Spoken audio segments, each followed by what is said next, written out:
Right now, episode 51 on the flip side, we're going to talk about how you can love the people who annoy you the most. That's the people you live with, my friend. So, if you want to know how to love the people that annoy you, join us right now on the flip side. Yeah.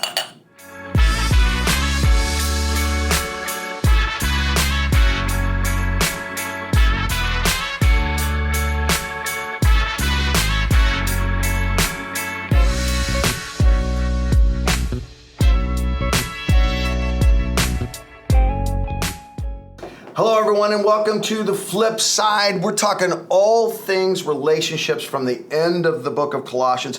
Paul goes from the theological to the practical, and you have hit upon the right episode because I got two of my favorites, James and Jason. Hey, man, we're glad are to be here. Thank we you got Jason from Blue Oaks.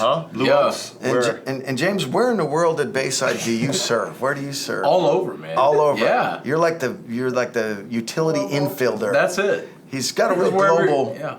So James is newer to our staff. He's actually going to be a part of one of our future plants, so look for him coming to a place near. But in the meantime, you're an incredible communicator, great theologian, and a pretty nice guy. Yeah. And we just got you like circling the campuses, so you look for him on a weekend near you. Yeah. And then we also got coffee. We got James, Jason, and coffee. Hannah, what do we? My name is Coffee.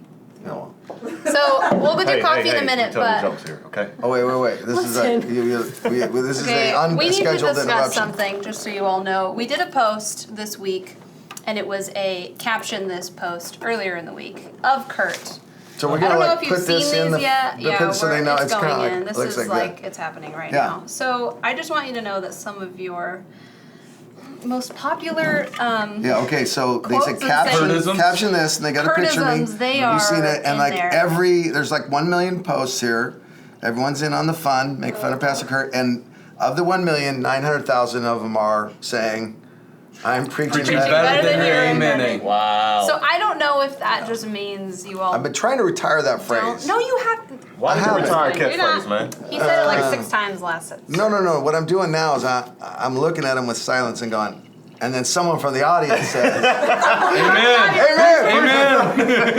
Oh, yeah, we're catching up. And also there was a couple in there. Oh, you poured the coffee. Oh, well. Yeah, there's a couple in there that are me comparing services to each other and how much they laugh, which I think as a pastor is fair. You got to tell the service where they're at in the Where they So pecking who order. laughs the Yeah, most? but do you say that to every service? Sunday night, 5p, 7p. Yeah, Sunday night is the 9:45 is freest. good. 9:45 is good. I'd say 8:15 is the sleeper because it's not a ha ha ha. Oh, I thought you meant because It's more of a We're here ha for- ha ha. Like they're thinking people at 8:50. They're like, I saw that coming before you even They've did been it. up since Yeah. like 5 a.m. There's one service, I won't tell you when it is, but it's right after 9:45 where I have to explain things a little. No, I'm joking. It's 11:30. I'm sorry. All right, come on. Listen, we're having some fun. All right. Let's get to the topic.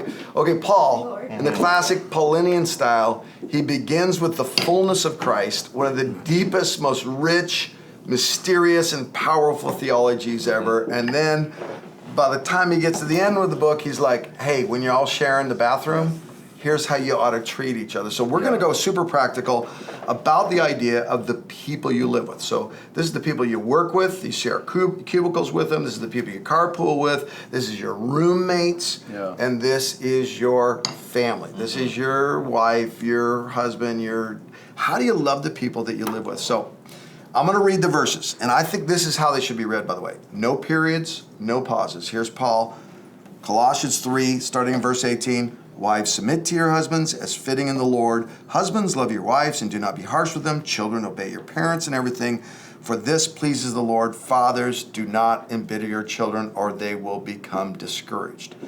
Everyone in the household gets an exhortation. Everyone in the household gets a corrective measure from Paul, and he starts with the marriage relationship. So let's start there. Yeah. How do you guys keep the joy alive in your marriage? How do you keep? You both have young kids. Your kids are 5 and 2. 2 5 boys. and 2. So you guys are barely saved now. Oh right yeah. now. Well, the 2-year-old's still not. So. Yeah, the 2-year-old. He's definitely not saved. No, and probably demon possessed, as most 2-year-olds are. Yeah, his 2-year-old may or may not have locked his wife out the house yesterday. Oh, bro. Yeah, this really happened. That's awesome. That's awesome. Yeah, crazy. So, Kevin, what are you guys doing to navigate the crumb cruncher stress? Oh man, I think for Britt and I is taking intentional time for us. I think that's the big deal. So we've been married almost 10 years, and I think for us, we almost could feel that we're falling into a pattern or like this ritual rut of this is just how we do things. And so trying to break that and say, how do we spend time with each other, focus on what does she need, not just what do the kids need. They always need something. Yeah. And so intentionally asking her, what do you need from me? How can I be a better husband? What does that look like? What did you do last week to spend some time with her? Well, I mean, she likes to watch Bachelor in Paradise, and I hate it, but I do that so that we can spend some time together later. So that's what Husbands, love your wives. You watch a show you would never, ever watch. Well, yeah, and it's like the Ephesians that you have to die. That's me dying. Yeah. Is watching that show. So yeah. It's a little first world death, but it is Yeah. a death. You know, the truth of the matter is, you have to fight for things in common. You are 100%. not naturally going to have things in common. And the older you get, the more varied and diverse your life gets, different concerns, work, vocational, and parenting.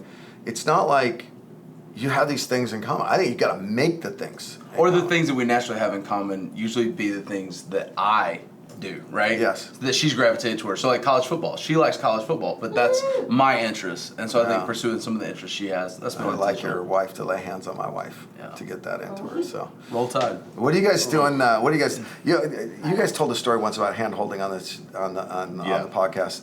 Tell that story again, because I think I used it this weekend In the sermon? in the You sermon. could have gave it to me, so I could have used it as well. Exactly. Long story short, as my wife and I, we had just had our twins. They were, very young at the time, under 1 or 2 years old. And as a result of that, we kind of just grew apart because we were just trying to survive with little children in the house. When you got 2 of them at the same time, it's just like survival mode. Give me the ages of your kids again. They're 8 now. They're twins. They're twins, so they're both Same age. Yeah, same age. Amazingly how that works. And so we had grown apart because we didn't spend any intentional time together. It just naturally didn't happen. Yeah. It doesn't happen unless you're intentional about it. And so a friend of mine, somewhat of a mentor, called me and said, "Hey, are you going on dates with your wife?" I'm like, "Absolutely not. We don't have time for that." He was like, "Make time for it and do it." And he said, "When you do it, it may feel awkward at first, but make sure you do it." So we scheduled, made it happen. After 3 months of scheduling, finally got out on a date. And we're holding hands, and it felt so unnatural Right. because we hadn't done it in a while. There was no intimacy, there was no friendship, there was nothing but survival. But over time, we went through the actions until the love came back. Wow. And I think sometimes you got to be willing to do that. Go through the motions, and the feelings will eventually follow. That's good. But do the thing that you can make a decision about, which was to hold each other's hand, to spend time with each other. And the feelings of love, thank God, came back into the marriage where I thought they were gone forever. In AA, they say fake it till you make it, because emotions follow decisions. Decisions don't follow emotions so well. good. One of the keys here to me is just getting the context of this verse. And this chapter in particular, with all the slavery, we've talked about it on the podcast, you got to get the context. Yeah. When it says, wives submit to your husbands as is fitting in the Lord, what part of that stands out to the modern ear? Submit, yeah. It stands out to the American ear because we don't submit to anything. I don't know, just my thing, my thing. We don't, submit. It sounds out to the feminist ear because we're going, I want my daughters empowered. I want there to be equality in our culture. So both from a overall culture and from a feminist thing, this is like a hard verse. I don't think that's what's sent out to them. A woman submitting to a man in the first century is not a radical idea. Right. This is assumed. It's amazing Paul puts it in there. What stands out to them is, as is fitting in the Lord. That's a constricture that would not be added by the culture. You don't have to submit in every way. You have to submit in a Christian way.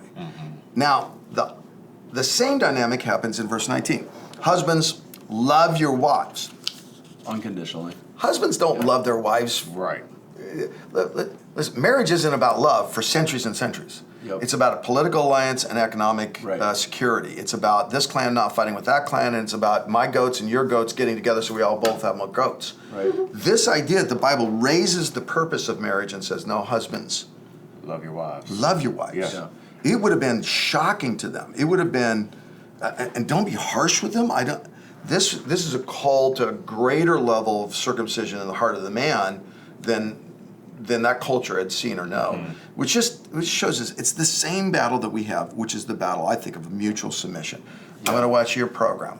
I'm going to hold your hand and make time for you. There's, I know you, Jason. You love to study. I know you're really, really passionate about leadership and communication. You could have easily said, well, I'm not going to hold your hand. I'm not going to bring that. I'm going to go over to my office and my study and do spiritual things that wouldn't have been spiritual at all. Yeah. You have to submit. You have to come back and submit. Yeah. So here's my follow-up question on that, too. So many guys come back to me and so many gals come back to me and say, we tried the date night thing. Mm-hmm. All we do is fight. Yeah. Yeah. All we do is fight. Our marriage is better when we don't have a date night, because the only time we get to talk about what's going wrong with our kids and wrong with our marriage happens during the date night.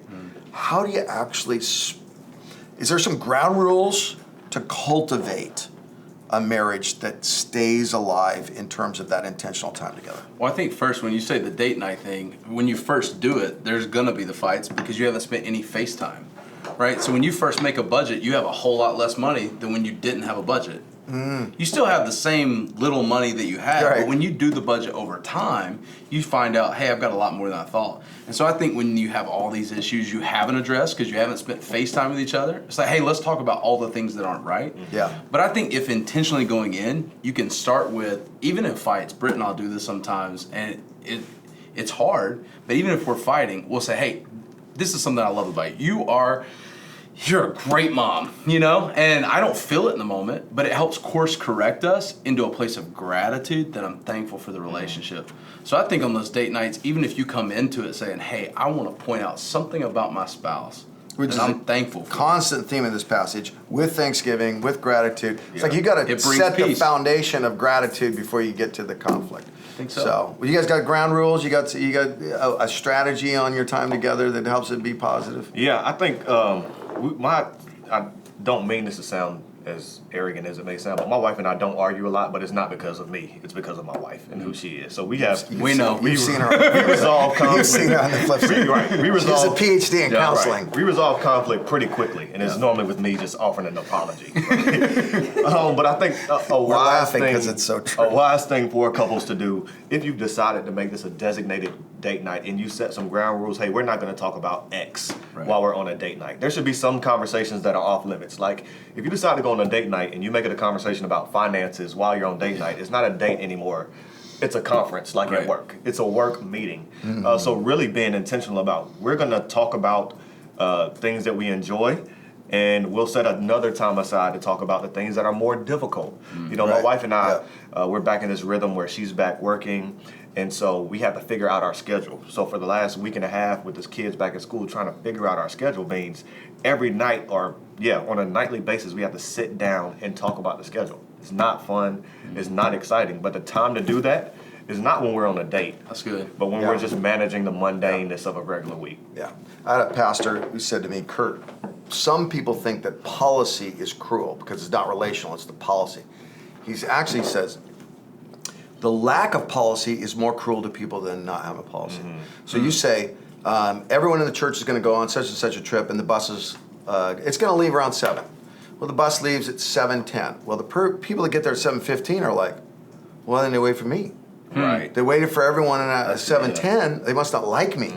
I must not be the favorite people. If you say the bus leaves at 7, then you know why you got left. Right. And so in some ways, having the definitive rule, or I say this with roommates all the time, same thing. Roommates practice for marriage. If you're going to get married, you go, the first roommates I ever had in the first apartment I ever put a deposit down on, we were all small group leaders.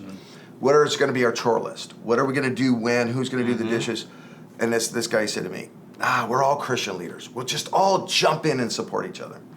Well, after about a month of him not cleaning anything, I wanted to strangle him. Right. I sat him down and said, no, we're all Christian leaders, therefore, we're going to have a list, and there's going to be a penalty if you don't do your chores on the time of the list.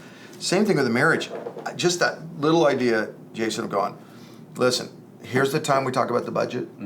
Yep. That's that time. Yep. And make the budget time fun, but you get the business done. Now we're free to go. Now this is Sabbath time. Now we're celebrating. We're being grateful. We're going to speak words of kindness to each other. And I'll tell you what I found with my wife. If she knows she gets the opportunity to go, okay, you're not going to like what I have to say about what we're spending here or here. You're not going to like what I'm going to say about when we need to go buy the kids that you don't know about because you're so busy and ADHD. If she knows she's got the space to say it here, man, so much better here. Yeah. And so that little deal. Yeah, nobody likes to be blindsided, right? And that's what happens a lot of times if there's something between, a husband and a wife.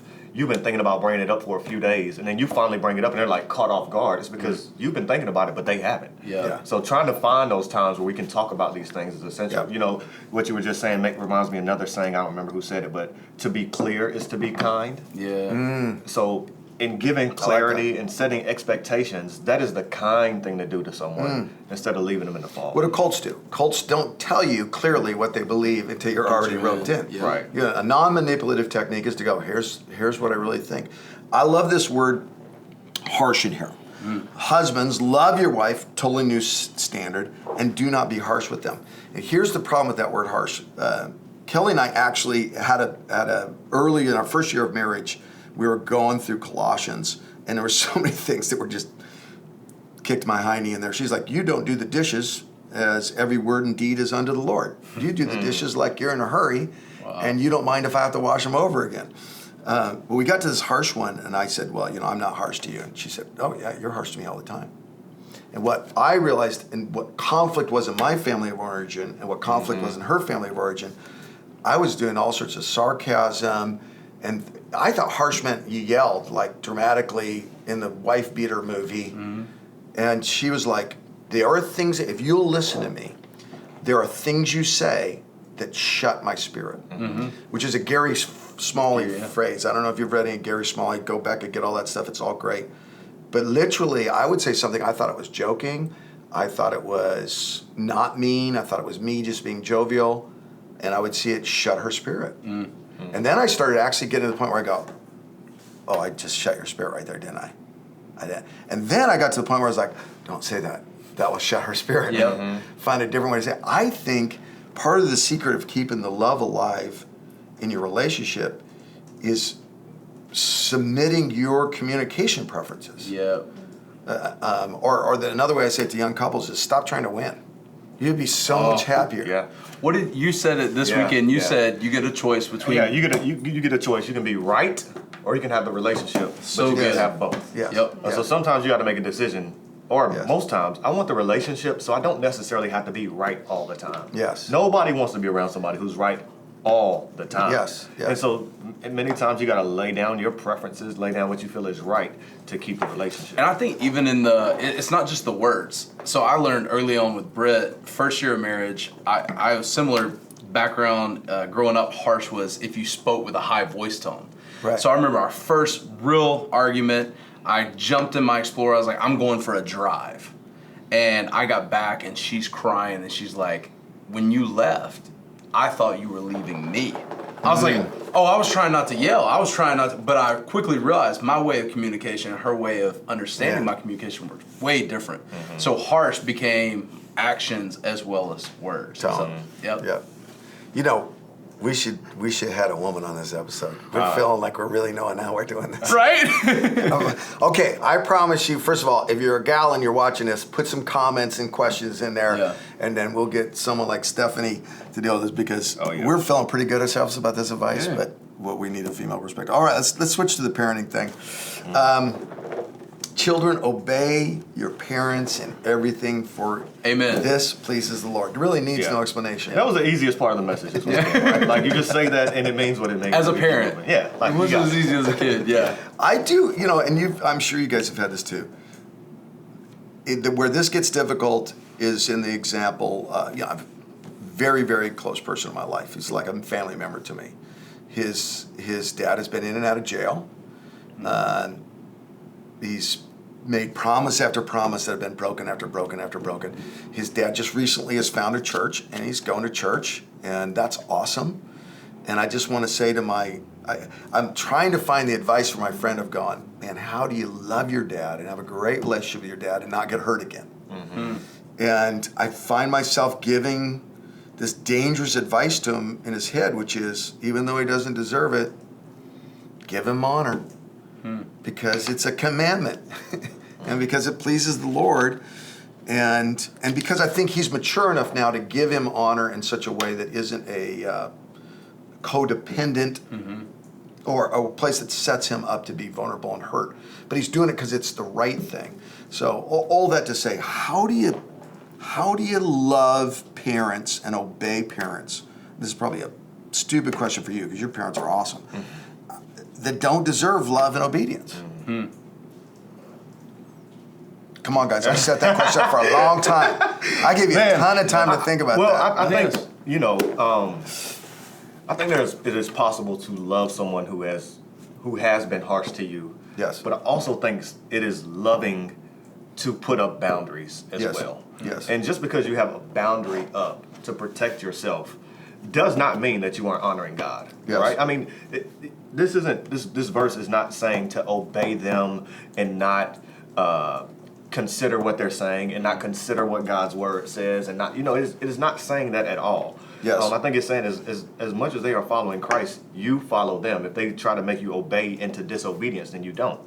Now, in places where someone has a broken relationship with a parent and it's on the parent's fault, how do they live that out? Man, that's a tough one for me to answer because it's not a situation I've been in or even given great advice to. Right. I think when you look at just love and love being a gift, you say, okay, if love is the gift, a real gift that's given is one that doesn't expect anything in return. If I give you a gift on your birthday, but then I'm like, hey, don't forget my birthday, it's not really a gift, right? I just give you a bill. That's good to know about you. Yeah, it's October 31st. You're welcome. Thank you. But I think to go, Got some candy. hey, I want to help an adult child love their parent, is to say your mature love now is to give it as a gift. Is to love them knowing that they cannot love you back the way you need to be loved. And I think that's one of the healthiest places that they can be. But I think that's more of an adult, matured growth place that you get to.